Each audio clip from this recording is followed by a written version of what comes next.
Live on KPRC TV and the KPRC2 Plus live stream. The news starts now.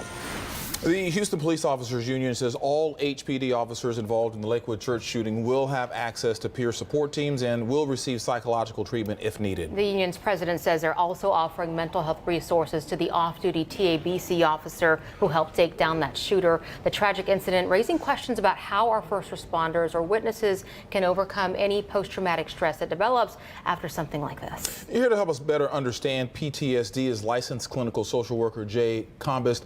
Jay, first off, thank you so much for joining us. You know, so many people these days know a lot about PTSD, mainly in the wake of the Iraq and Afghanistan wars when it comes to our troops, but it obviously impacts many other communities as well. What exactly is PTSD? So to put simply something that is very complex, I would say that PTSD is a stress response that people will experience after they've witnessed or either heard about a traumatic event such as the Lakewood shooting or people who've been in combat. So you don't have to necessarily be involved in it firsthand. It can happen vicariously as well. Jay, I'm sorry, please continue your thought. I apologize. No, I was going to say it typically presents as a set of symptoms that people may start to notice after an event, and we can talk about that more in depth.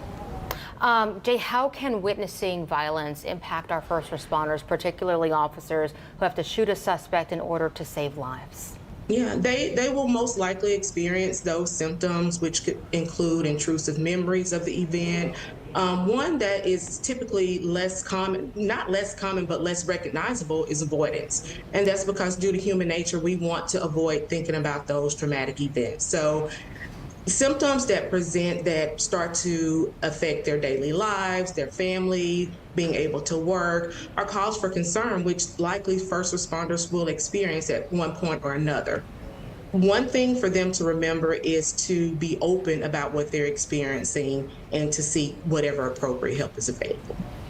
All right, what advice do you have for anyone, other advice you have for anyone who might be struggling with PTSD after witnessing an act of gun violence?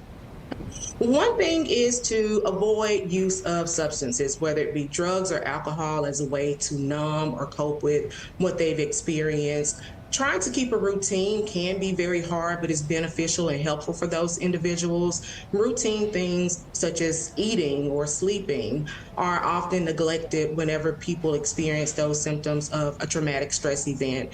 And also avoid self-diagnosing. If there are resources that are available, seek professional help from a mental health professional or even starting with your PCP. Really important information to get out there and stay on top of. Licensed clinical social worker Jay Combest, thank you, and thank you for being part of the conversation and spreading that awareness. Thank you.